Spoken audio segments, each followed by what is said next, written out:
This week on the Analog Circle podcast, Sony has an answer to Xbox's FPS Boost. It's very interesting. After almost 30 years, an iconic game that pushed storytelling to the next level is finally getting a sequel.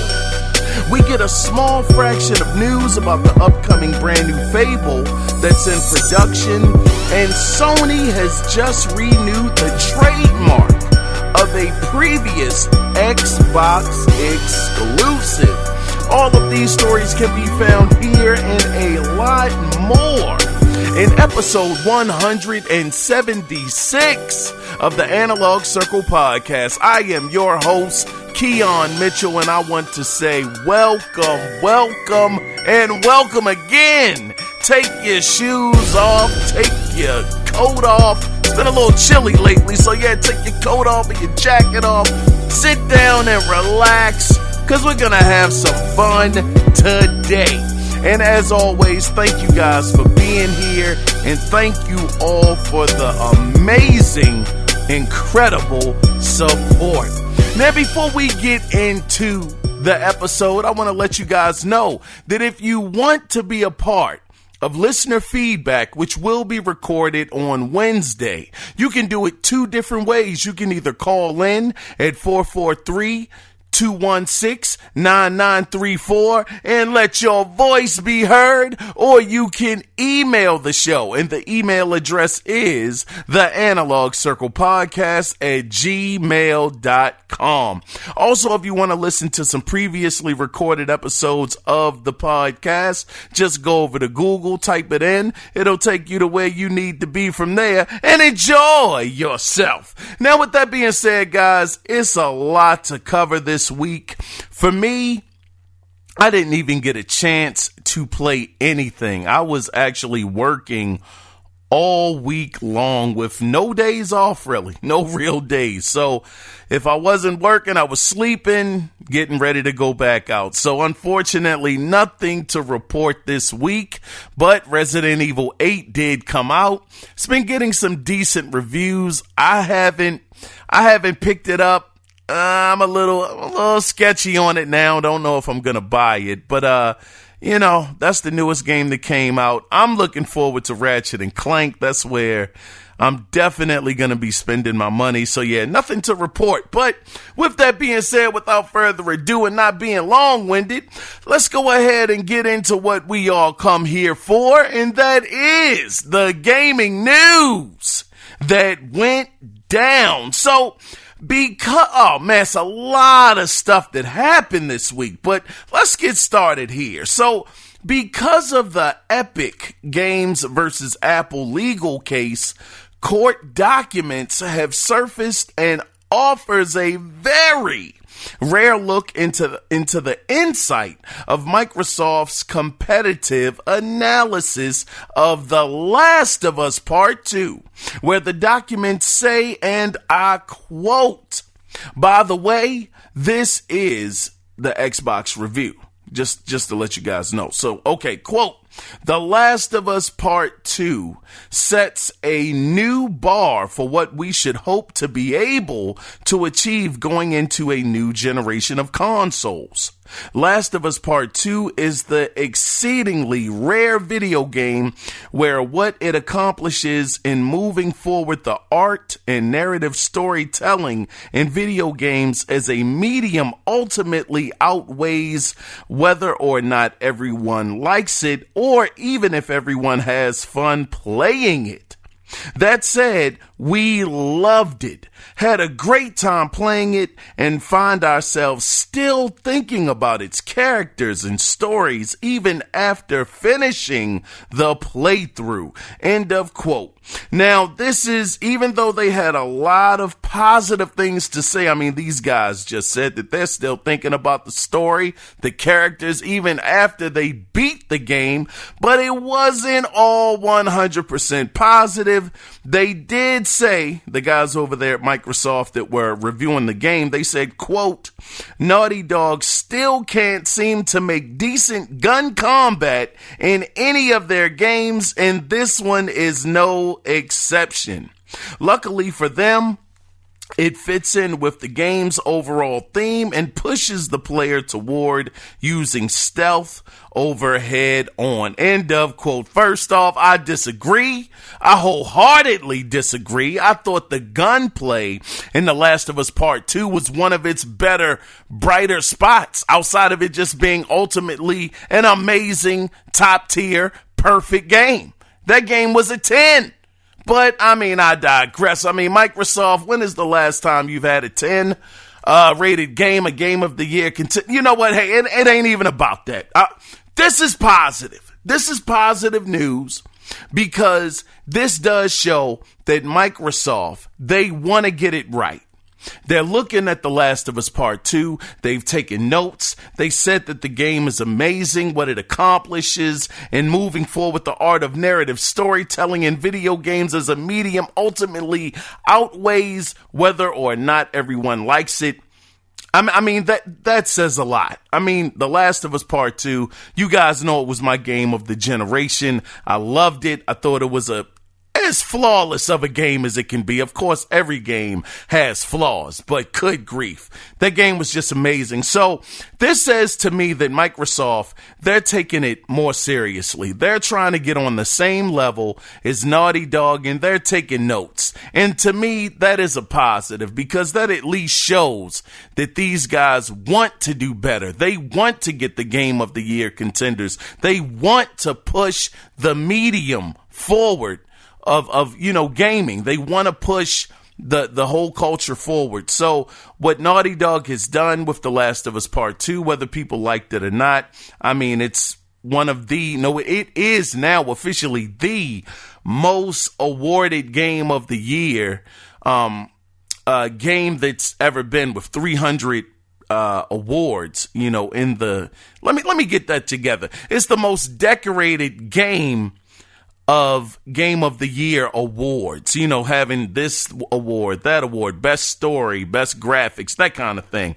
Not necessarily saying that that's what they got, but yeah, it's heavily rewarded. So yeah, Microsoft, I think this is great. I'm glad that they're studying. This isn't brand new. Companies do this with each other all the time, whether it's the car manufacturers looking at each other's design, or I'm sure cereal companies, just companies in general. They're going to study their competition to try to figure out, well, what can we do to give the people this, because it's obvious that this is what they want. Like that Popeye's chicken sandwich. I went to McDonald's earlier today. They even have their chicken sandwich packaged like a Popeye's chicken sandwich. So I'm like, God, dog. So yeah, it happens. Competition. This is why it's great. And just seeing Microsoft get out there and review The Last of Us Part 2. Hey, hopefully, this will make their studios better. And because of that, it'll give us better gaming experiences when it comes to the Xbox side of things. So we will see what happens with this in the future. And I got this story from VGC.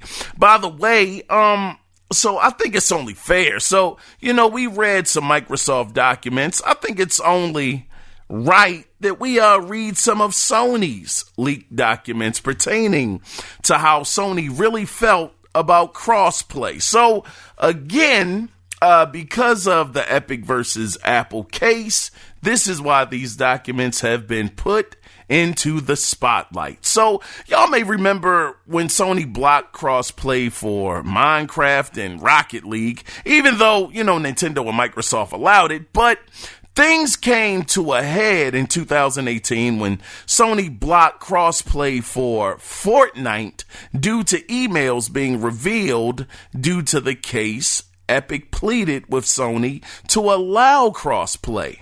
This is crazy, even to the point where Epic's vice president of business development proposed, quote, "We announced crossplay in conjunction with Sony. Epic goes out of its way to make Sony look like heroes," end of quote. Now, they even went as far as to brand its E3 presence pardon me, I'm all tired, presents to PlayStation Plus subs, and despite this, Sony still didn't want to budge. According to Sony's senior director of developer relations at the time, whose name was Gio Corsi, it's spelled Giocorsi, Gio Corsi, who said, and I quote, "Cross-platform play is not a slam dunk, no matter the size of the title, as you may know. Many companies are exploring this idea, and not a single one can explain how cross console play improves the PlayStation business." End of quote. So, I mean, right there, this man is saying, look, we get it. The game is huge. Yeah, we understand it's a big game or whatever, but it ain't no slam dunk. You know, it doesn't matter about the size of the title. We want to know, how does this help the PlayStation's business? Basically, the bottom line, how does this help us make money? If it's not about the money, then you looking real funny, pretty much. So, in 2019, though, they did find a way to make money off of crossplay. So according to a document called, quote, "Cross-Platform Policy Requirements and Process," end of quote, where it was revealed that a cross-platform revenue share forcing publishers to pay Sony a royalty whenever PlayStation players contribute more than a certain percentage to the bottom line of a cross-platform game to, quote, "offset the reduction in revenue," end of quote, from Sony enabling crossplay. So once again, this is not surprising. I'm not blown away that Sony didn't want the crossplay to happen because of money reasons. At the end of the day, brothers and sisters, this is business, and business is cutthroat. It can definitely be that way. And Sony once again said, how the world does this help us? How does this help us make money? So we see that Sony didn't go out there and become the hero and wanted to just have crossplay on their platform because they wanted to look out for their players. No, they ain't give a darn about their players. Matter of fact, just the point that Epic said they would go out there and they would make them look like the heroes. They would spin it so Sony looked like they were the ones that wanted this. The hero in the spotlight. Oh man, Sony, you did excellent for us. Sony said the heck with being the hero. Where's the money? How can you give me money off of this? Once again, these companies don't care about us. And nor should they. They shouldn't. Look, you give me entertainment, I give you money. To me, that's a fair exchange. You ain't got to like me. Just give me the entertainment and I'm good. Don't get me wrong, it's nice if the companies try to take into consideration, that their player base. I think that's great if they do that. But for people that think that these companies really do care, and oh man, they really want to know how I feel, and they're going to react on it. Not all the time. And this crossplay, that definitely proves it. Once Sony could find a way to make money off of it, off of this crossplay, and they weren't losing money, they said, okay, now we'll do it. So yeah, give us a percentage, a certain percentage to help our bottom line, to offset it. And yeah, we'll give you crossplay. So yeah, I mean, look, it's business at the end of the day. It's nothing more to say. Sony, I don't think they were wrong for it. I mean, shucks. And at the end of it all, the players got what they wanted. They got the crossplay that everybody was so fake outraged for and up in arms. They got it. And PlayStation got money. Once again, I guess it was a fair exchange. Everybody got what they wanted at the end of the day. Let's go ahead and move on. And I tell y'all, man, I felt like I took way too long on that Last of Us story with Microsoft. I kept repeating myself on that one, so pardon me. But we're going to go ahead and go forward. So this next story this thing really threw me for a loop. But Shout out to Twitter user Nibel for posting documents that show that Sony has registered a trademark for Sunset Overdrive. By the way, I got this from PSU, and I meant to shout out the website I got those other two stories from. That was The Verge. So let's continue with this story with Sony registering a trademark for Sunset Overdrive. Now, with that being said, over on, once again, PSU.com, a alleged, quote, leaked list of games was revealed a while ago for the most part, it was dismissed. I didn't say that correctly. So this is the thing. Okay, they registered the Sunset Overdrive trademark. Hopefully that happens and we get something. But along with that, an alleged list of games was revealed a while ago, but for the most part, it was dismissed.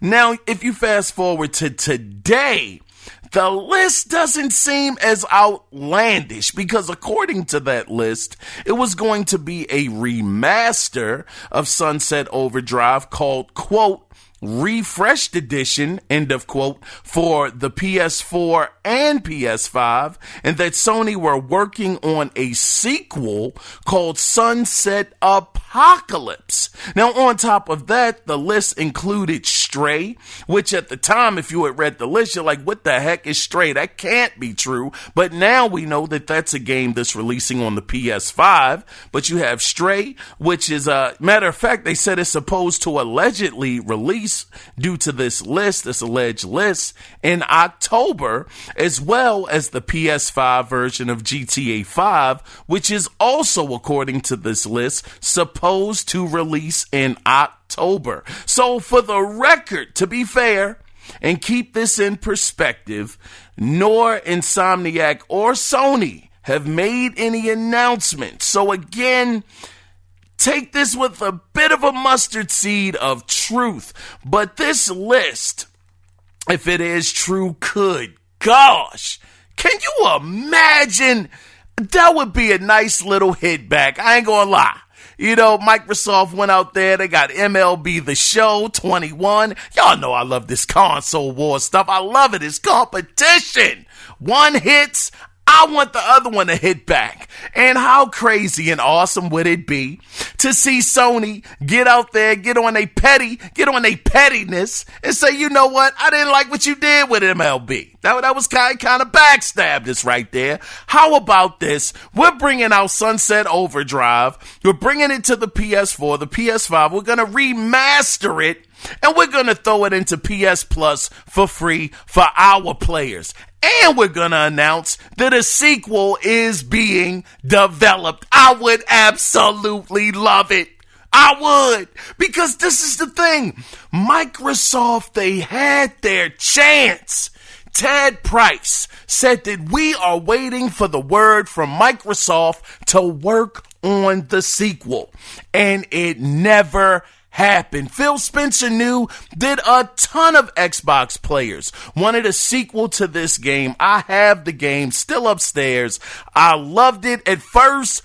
It took me a little while to get into it. It was, the traversal was a little, not difficult, but it was just different in the beginning. But as I got used to the traversal, the different weapons, that game was marvelous. And can you imagine that this remastered, alleged PS5 remastered version comes out and it's 60 frames per second, 4K resolution. It has ray tracing on it, all of that good stuff. Man, that would be awesome. That would be fantastic. I'm looking forward. I'm hoping that this happens.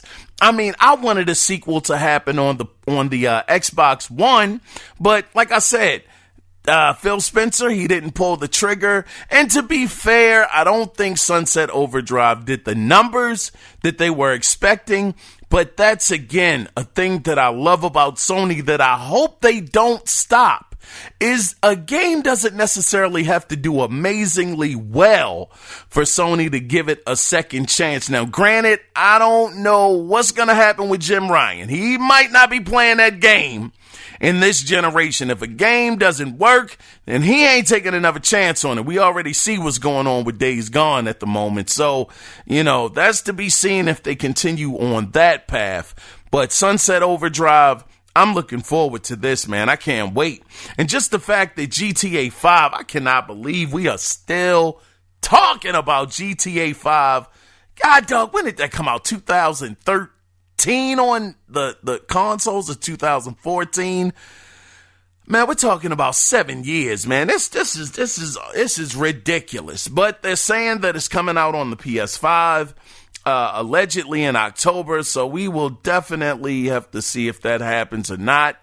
And, yeah, man, hopefully it happens. Sunset Overdrive. We shall see. Well, let's go ahead and move on into the next story. I'm trying to get you guys out of here in an hour, but we got quite a bit to still cover. So this next story, I got it from PSU.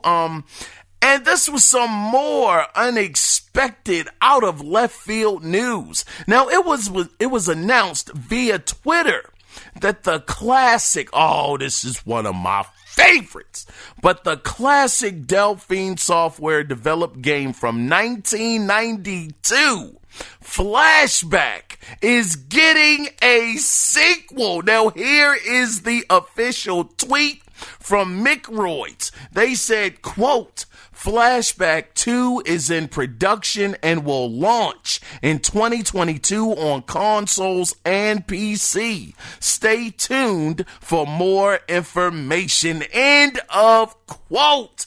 Now, what's really interesting about this is, now I didn't know this, to be fair. I didn't know this until I looked it up. But McRoids, or Microids, however you pronounce it, is spelled Microids. I'm calling it McRoids.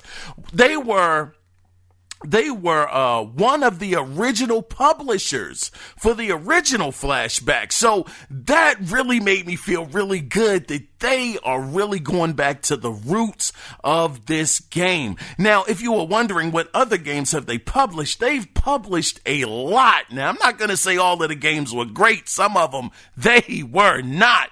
But some of the better ones that they have published have been Oddworld Soulstorm, which just came out, and they've actually also published a few of the Siberia games, just to name a few.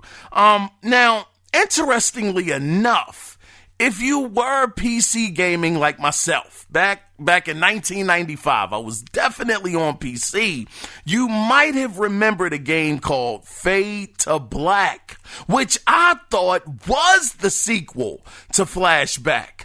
But when I played that game on the PC, no, sir. That was not the same Flashback that I played. Not even close. And just for a fun fact, it wasn't even published by McRoids. It was actually published, the Fade to Black was published by EA. And once again, in my opinion, that Fade to Black couldn't hold a candle to doggone the original Flashback. So, if you guys aren't familiar, Flashback, I've talked about Flashback quite a few times on the podcast, but this game was just so amazing for its time.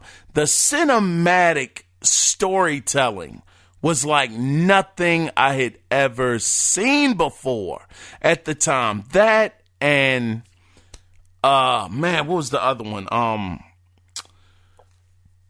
What was it? I'm about to say A Different World. God dog, I'm thinking about sitcoms.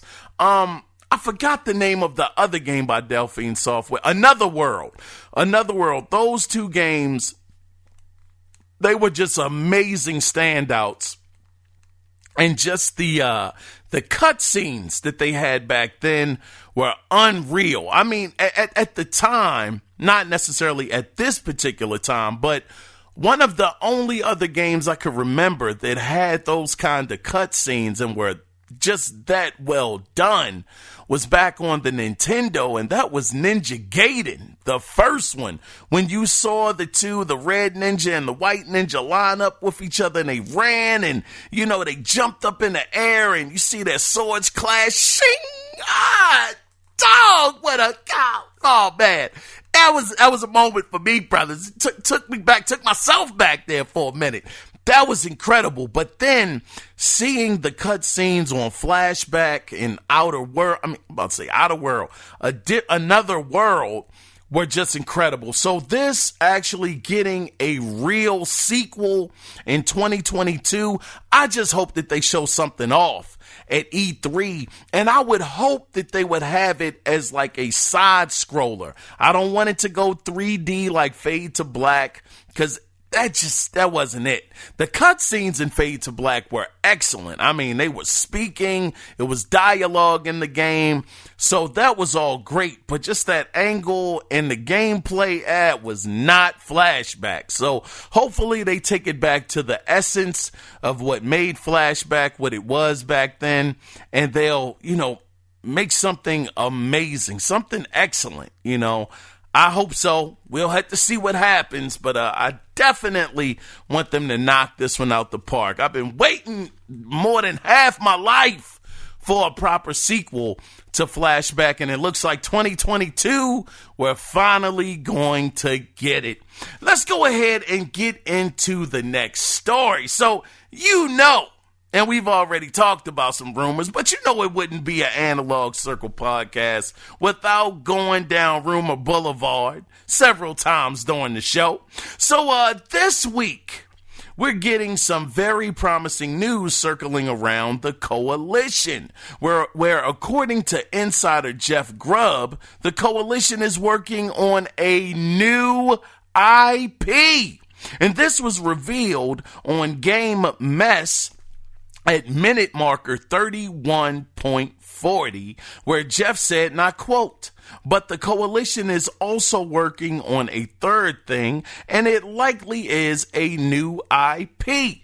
Now, I've heard rumors that it could be a Star Wars thing from out of the Coalition, but I haven't been able to confirm that, and these are rumors that have been kicked around a few different places, and so it's hard to track down. Basically, I'm not putting any money on that." End of quote. Now, the only reason why this makes me think it could be some possibility to this is because last week we had covered that Indiana Jones wasn't the only Lucasfilm game being made over in the Xbox camp. And they talked about that rumored Mandalorian Star Wars game allegedly supposed to be in production.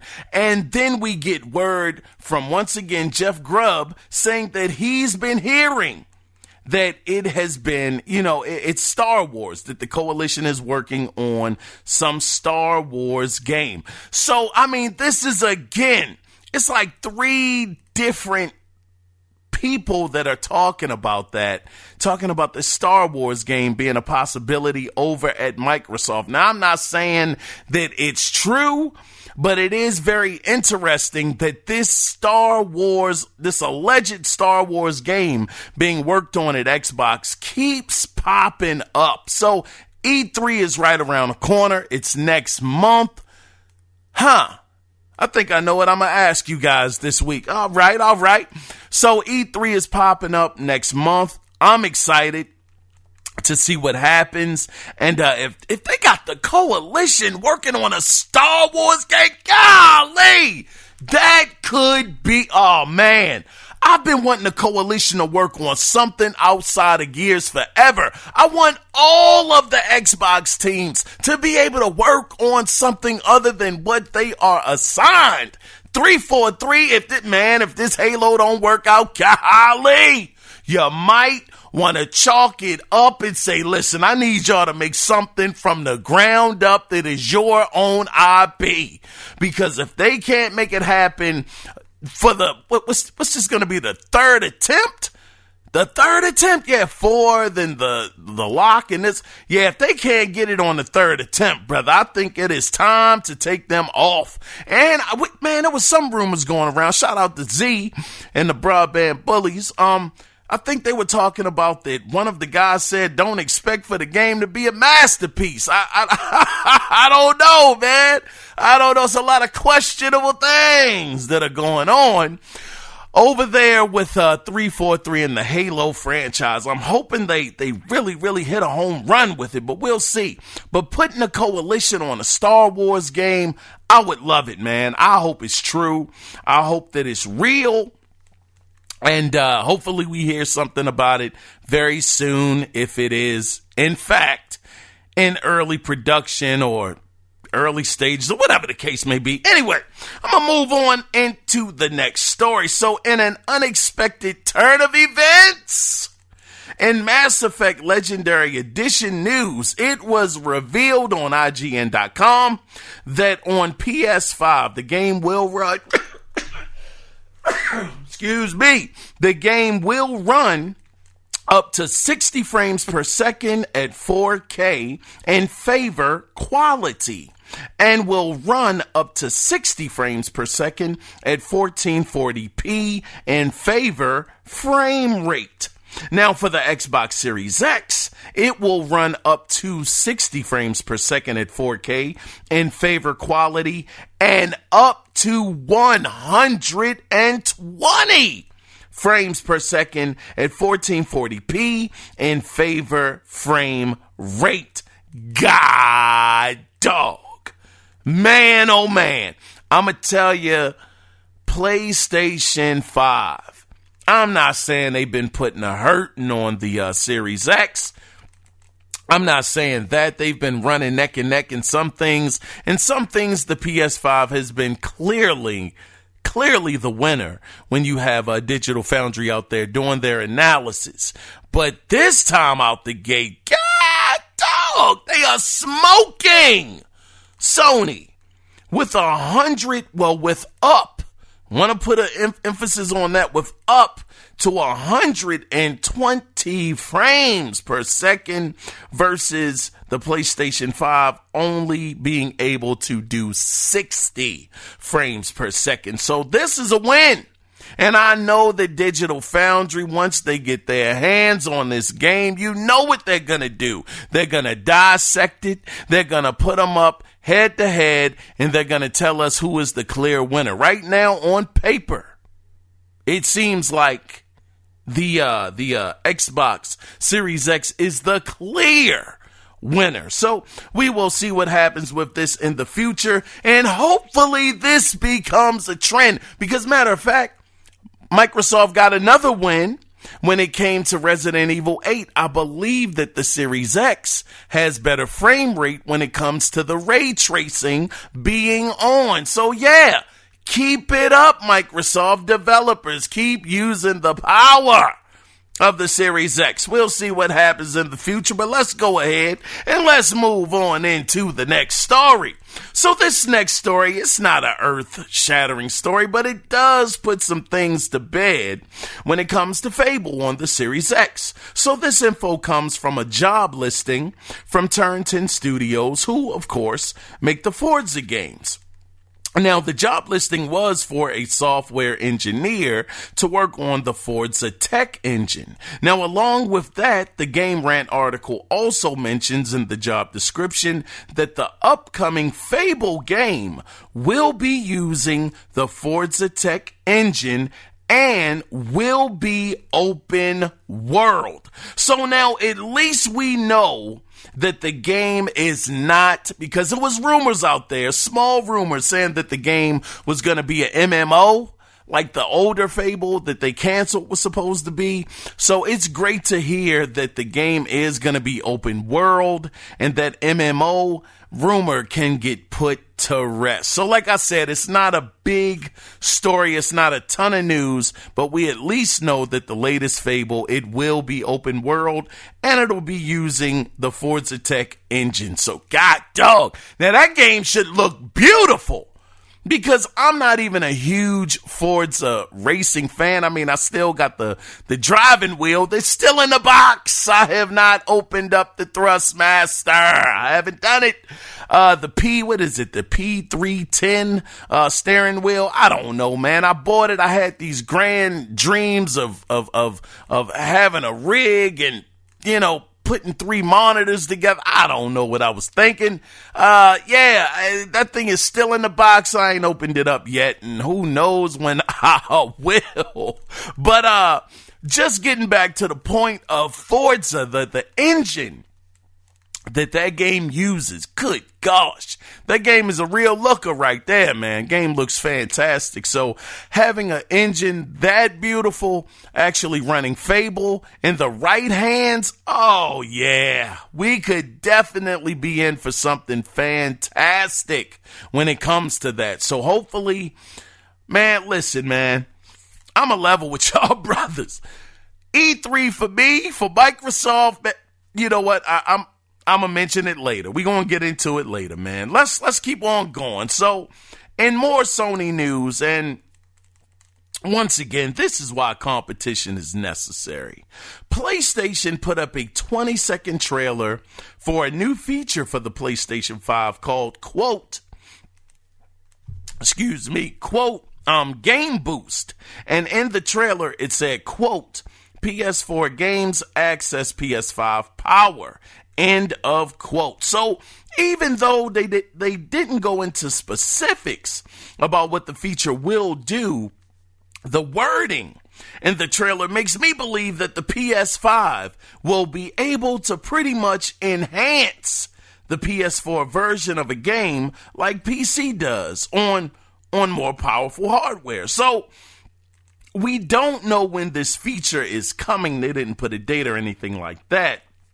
But it's no doubt in my mind that this feature only exists because of Microsoft taking backwards compatibility seriously and offering things like FPS Boost. I can guarantee you if Microsoft had left the backwards compatible stuff just alone, didn't care about it, Sony absolutely would have cared less, and they would have done the same thing. So just the fact that Microsoft came out the gate, and they have been doing very, very well with their backwards compatibility. Sony came out there and they said, well, you know what? We're going to do the same thing. And this actually reminds me of the rumor that Hip Hop Gamer was talking about, saying that they were going to have like a remastering system or engine or some kind of thing inside of the PS5 where it would be able to remaster. I shouldn't say engine. It was just some kind of tech that the PS5 was supposed to have. So who knows? Is this what Game Boost is? Because if it's taking the PlayStation 4 games and giving it the power of the PlayStation 5, then, I mean, good grief, I guess that could be considered a remaster engine, I guess, as it were. So we'll have to see, which is dope. Now, how many games this is going to work on, we don't know. I know they showed off Ghost of Tsushima. They showed off, it was 2 other games, God of War and one other game that I'm not going to remember. But we'll see how far across the board this reaches, but I think this is really good. I think this is dope to see that the games will automatically pretty much be upgraded. So, yeah, and that's what Microsoft was talking about as well. Some of their games, the developers won't have to go in and do anything, that they'll automatically be able to upgrade, due to the technology that's inside of the Series X. So, yeah, that's why competition is fantastic. And this is why, once again, for PlayStation fans, you guys have this new, quote, Game Boost mode that I'm sure we will get more details on a little bit later. But let's go ahead and get into the next story. So we heard that Battlefield 6 was supposed to have had a reveal trailer earlier this month. Well, at least that's what the rumor was. Well, according to alleged Battlefield 6 insider Tom Henderson, he knows why the trailer hasn't been shown yet. He said on a Twitter post, quote, if the Battlefield trailer was delayed, this is probably why. Do not continue reading to avoid spoilers.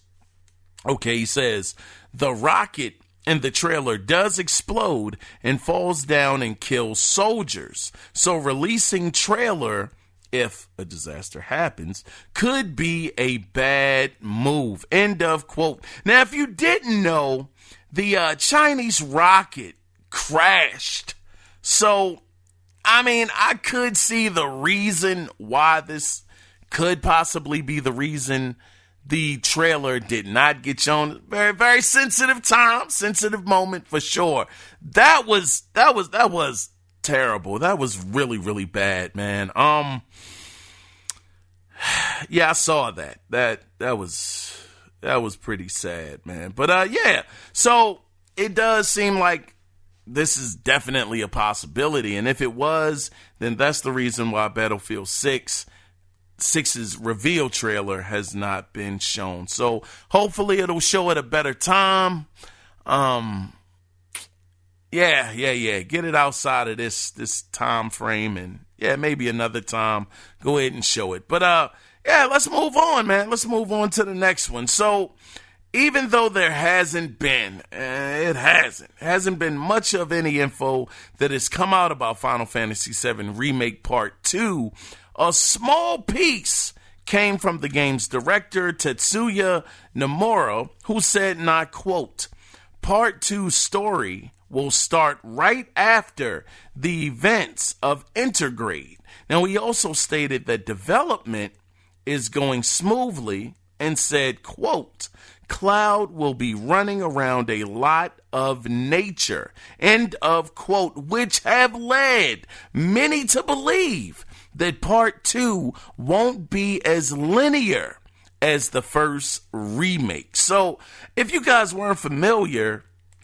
Intergrade, it releases June 10th, and it will be a PS5 exclusive for 6 months again, which a lot of Xbox fans are wondering, well, golly, I thought that the license was up in April of 2021. Well, who knows, man? They might have extended it out again. So, yeah, this is, once again, the Intergrade is a 6-month PS5 exclusive.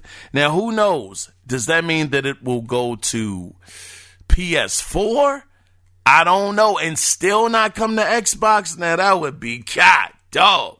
That would be terrible, but it wouldn't be terrible. It's competition. So, I mean, if you want to play it that badly, just pick up the console. You'll be all right. Be fine. But let's see. Yeah, it's going to be 6 months. Now, if you own Final Fantasy VII Remake on PS4, you get this upgraded version for the PS5 for free. So that's dope. I will actually get this version for free. This is good. Now, if you got the game for free because of your PlayStation Plus subscription, this is where it's going to get a little shoddy, brothers and sisters. You don't get the updated PS5 version for free, which offers 4K and 60 frames per second. So, golly, they made sure, okay, we gave this version to you for free. Oh, you want Intergrade? Oh no, you don't get the access to the PlayStation 5 enhanced version with the 4K and the 60 frames. You gotta buy that. We gave this to you for free. So, yeah, if you're like myself and you own the actual copy of Final Fantasy VII Remake, get ready to get your free upgrade to the PS5 copy with that 4K, 60 frames per second. And once again, if you didn't and you got it off of PlayStation Plus, then yeah, buddy, oh pal, you're gonna have to go ahead and shovel out a little bit of extra cash flow to go ahead and get that PS5 version of the game that has a bit of the bells and the whistles. Yeah, I am very, very interested in this. Just hearing that Cloud is going to be able to go around, he's going to be around a lot more nature, possibly having the game be less linear, more open. Yeah, that's really good, man. And just the fact that the production is going rather smoothly, as Mr. Nomura put it, you know, on the sequel. I'm happy to hear that. Hopefully it's true and it's not PR talk, and that game will be releasing, eventually, soon enough. I'm looking really forward to it, but who the heck am I? I still haven't even jumped into the doggone remake, Final Fantasy VII Remake. Still in the cellophane right now. So, I had to jump on that eventually. But let's go ahead, man. We're actually almost done. But let's go ahead and let's talk about Nintendo. I haven't talked about Nintendo, seems like, for about a week or two. So, due to an alleged leak over on Reddit, a Zelda 35th anniversary direct is planned for June 11th. Now, once again, this is over on Reddit. So fellas and fellowettes, take this with a mustard seed of truth, what I'm about to let you guys know right now. So once again, a Zelda 35th anniversary direct is planned for June 11th, and it will be approximately 25 minutes. Now, they will be showing off an extended trailer of Skyward Sword HD. I don't know why they did that, but and Zelda The Wind Waker Return, which is slated for a November 13th, 2021 release date, and Zelda Breath of the Darkness Prologue gameplay story trailer will be shown, and the game will allegedly release January of 2022. So once again, rumors, take it with a mustard seed of truth. But what I find interesting here is it's not Zelda Breath of the Wild 2. They're calling it Zelda Breath of the Darkness. And that really goes with the theme. When I saw that first trailer, I was like, God dog, this is dark. This is a bit of a dog Zelda right here, and I love the setup. It looks good. It looks more mature. So if that is really the name, then I think a lot can be said or expected by that name, The Darkness. Yeah, I'm absolutely excited about that. January 2022. If that's true, I definitely wasn't expecting for it to release next year. I thought it was going to be sometime this year around the holiday season. So yeah, that's a bit of a bummer, but I guess to hold us over, you could use, but play Skyward Sword HD and once again, Wind Waker Return.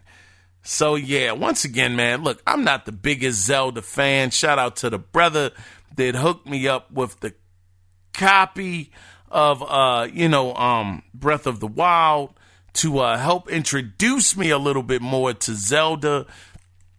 I really still appreciate that so much. But I would be lying to y'all if I said I was like the biggest Zelda fan.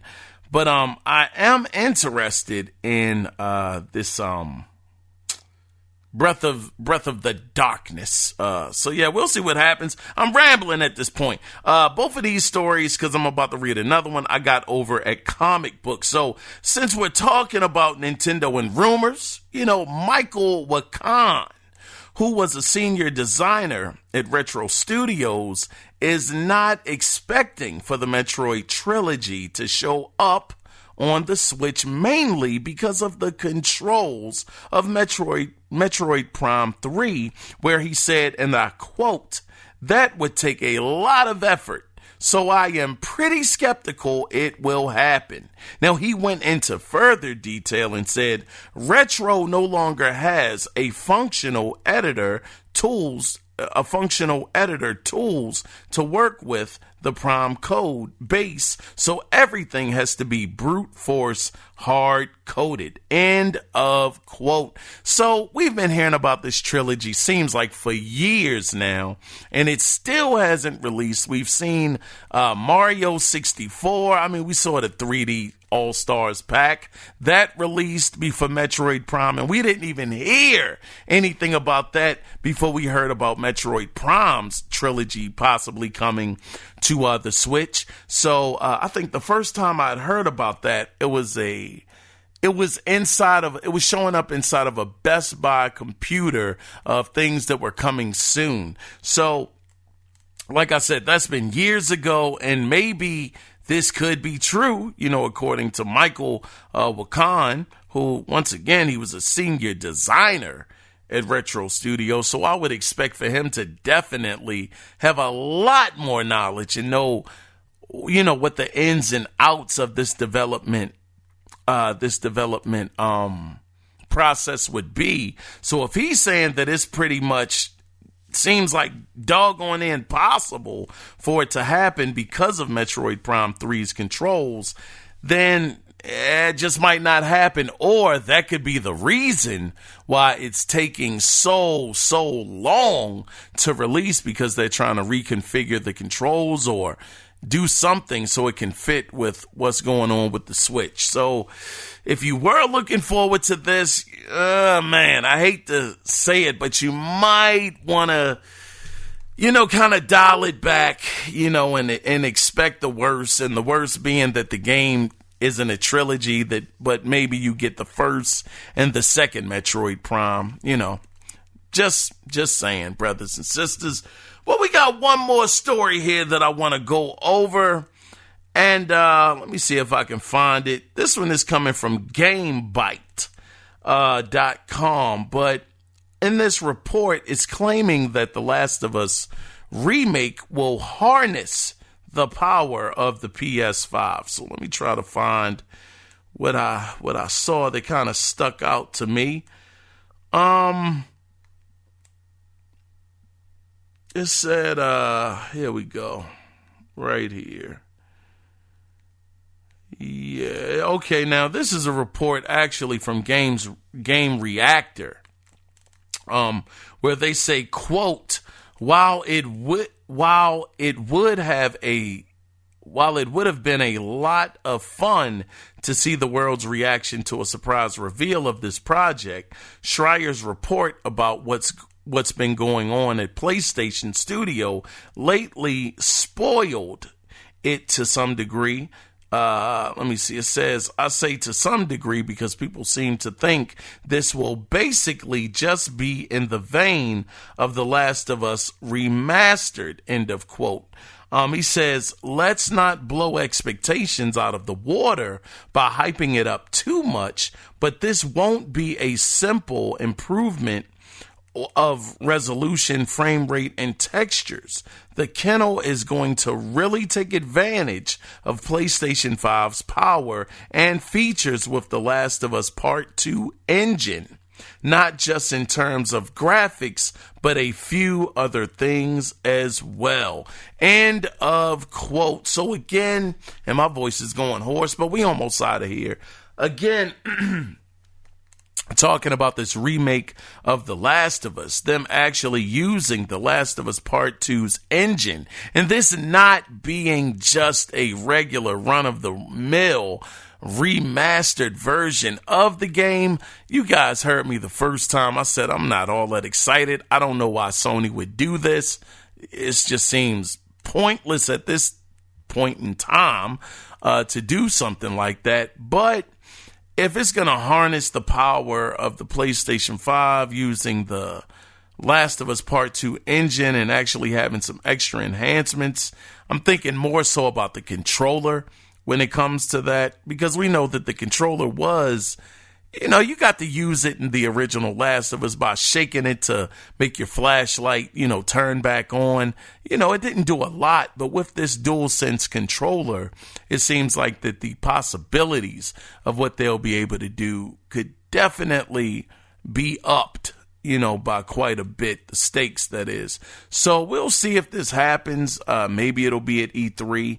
I kind of would like to see what the game would look like on the PS5 being built from the ground up with the PS5 technology. The graphics engine being part of The Last of Us Part 2. Well, coming from The Last of Us Part 2. Yeah, this could be really, really, really good. So we'll see what happens, man. But as always, that is the end of the gaming news this week. So this week, we're going to get into a little bit of video game theater. And this week is going to be starring Fight Night Champion, where we come in on a heated exchange between Gus and DL McQueen. So with that being said, after Video Game Theater, we will be back. So, yeah, here is Video Game Theater. So stay tuned, guys. You okay? Beautiful, kid. You got your father's power. He certainly does. His father hit like a heavyweight, too. Gus, despite our differences, I've always said you're one of the best trainers in the business. I don't care what you say about me, Queen. Always nice to see you, Megan. Always nice to see you too, Gus.